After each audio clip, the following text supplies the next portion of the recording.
This is a video that shows a lesson that is teaching citing textual evidence to students.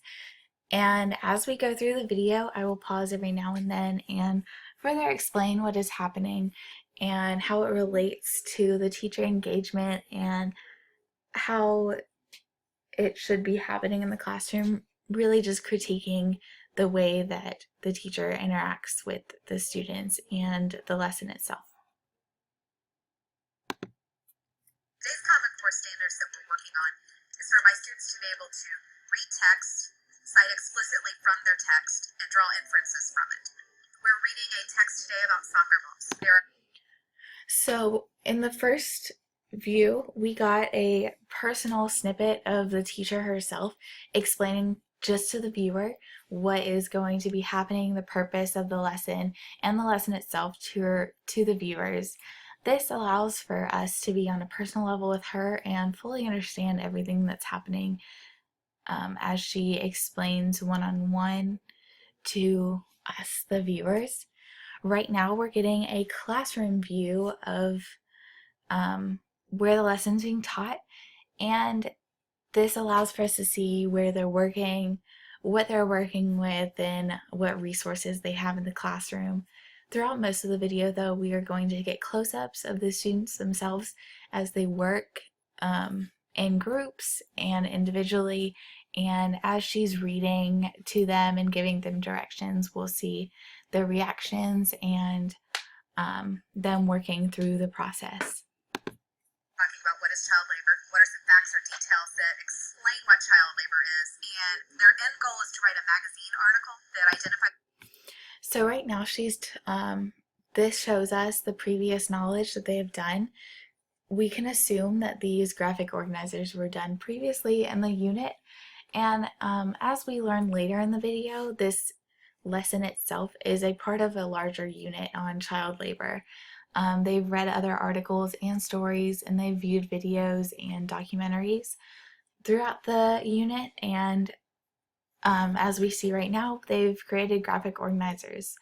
So they're going to be able to use their previous knowledge that has built from the beginning of the lesson to this portion of the lesson in the unit, and use this towards their end goal. Child labor is and implications that it has on the American consumer. So remember, our objective is that we're highlighting text, we're selectively highlighting. We should be able to use that to justify our answers in our. Okay, so with this and her explanation of what they're going to be doing, she's keeping the end goal and the objective always at the front of the lesson and always on the students' minds as they go through the reading and their questions that they're going to be asked later in the lesson. That paragraph being about child labor practices in the world, okay? So as we are reading today, I want you to be looking at questions 1 through 3 that's in that research packet. Questions being, what is child labor? What does it tell us about child labor? So we'll highlight anything that has to do with child labor and what it is. Also, how does it impact us? Because again, that leads back to our writing task for the day.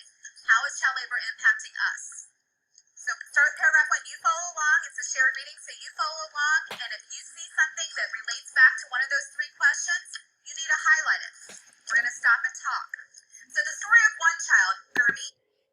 So the teacher engagement can be seen right here as she's starting to read aloud the story that they're going to go through for the remainder of the lesson. And she's going to pause as it goes on and ask questions so the students allow for them to answer, and then encourage their answers, whatever they may be, so that they are further inclined to answer her questions as the lesson progresses. She is also able to clarify if needed as she pauses throughout the story. So this is a prime example of her engagement with the students throughout the lesson. A 10-year-old boy, Gurmeet lives in one of India's poorest areas. Because his baby brother became ill earlier this year and needed medicine, as I am reading, I'm going to stop occasionally. I'm going to ask them questions occasionally, make them think about what we're reading. So, as she's saying right here in her little personal snippet that I said we would get again, she's saying that she's going to ask about the story and what it implies and what it means in the overall lesson and unit that they have right now. And asking this and the implications of the story on the unit as a whole, she's promoting their critical thinking skills, which is going to further the understanding of the students on the lesson that they're having right now. Behind what we're reading. And then we only highlight what our actual purpose was. Are there any facts, any details we might want to highlight, Eric? You'll never go to school, never be allowed to be a So these Common Core bubbles pop up as added effects quite frequently throughout the video. Each of them show how each part of the lesson is relating to the Common Core standards that need to be addressed. And I find these really great as a future educator to see and understand how standards can be met.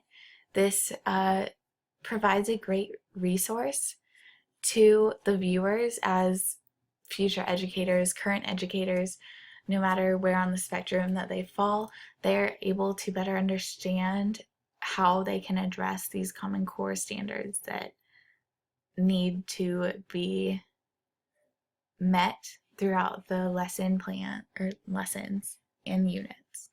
Absolutely. Zachary. His freedom was used for a loan? Yeah, his freedom was used for a loan. Think about it. It may end up passing on to his grandchildren. He may never even work off that debt. So remember last week when we talked about cause and effect? So right now she's having the students recall their previous knowledge by saying, remember the cause and effect that we learned. We know that it's a previous lesson. I don't know if it was recently in this unit or previously in the year, but she's having them make a connection once again between the current lesson and their previous knowledge. And then as the lesson goes on, she's going to encourage them to use this previously learned knowledge, what they have previously learned, what they've read, what they've viewed, all of those materials, and embed that into their final product. This an effect of something that's a long-term effect? So I'm going to mark my text over here and say long-term effect.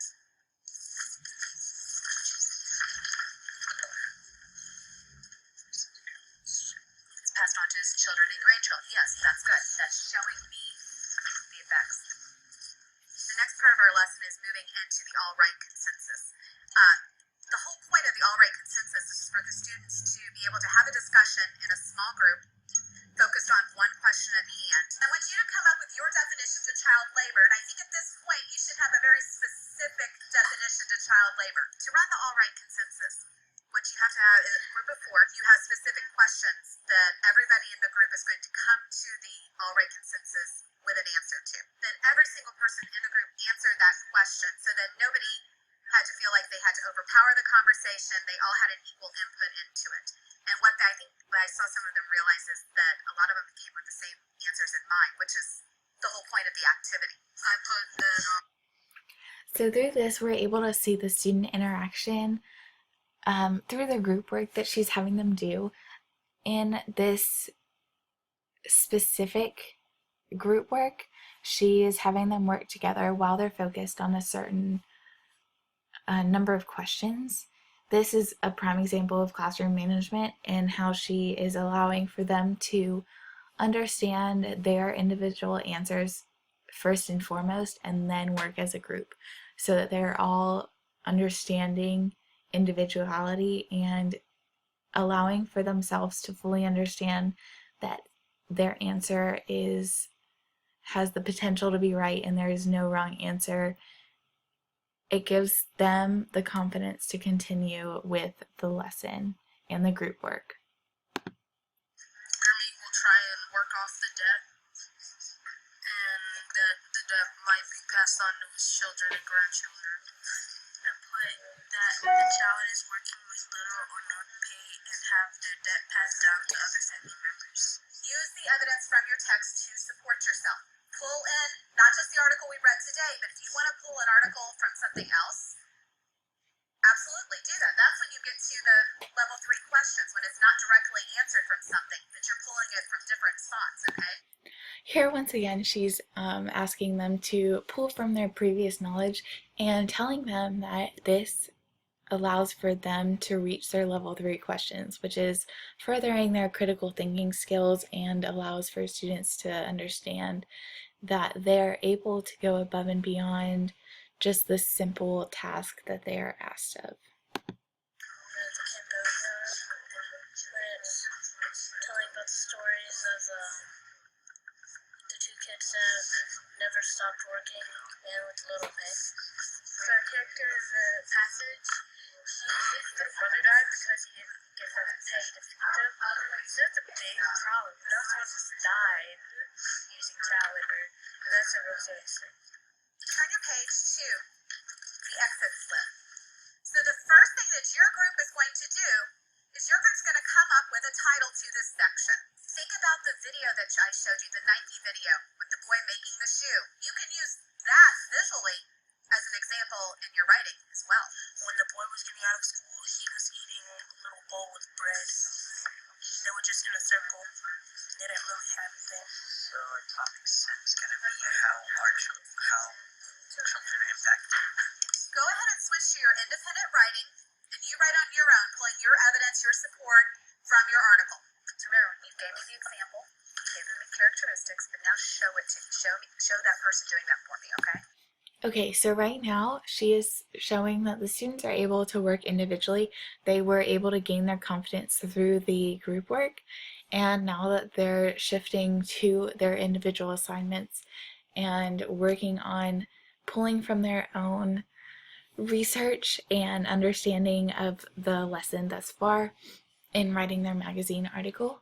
And right now we just saw her walking around as she's done previous in the video. She's answering questions and clarifying further for students what she expects of their writing. Remember when we're citing or we're getting our information, remember you need to tell me where'd you get it? What article did it come from?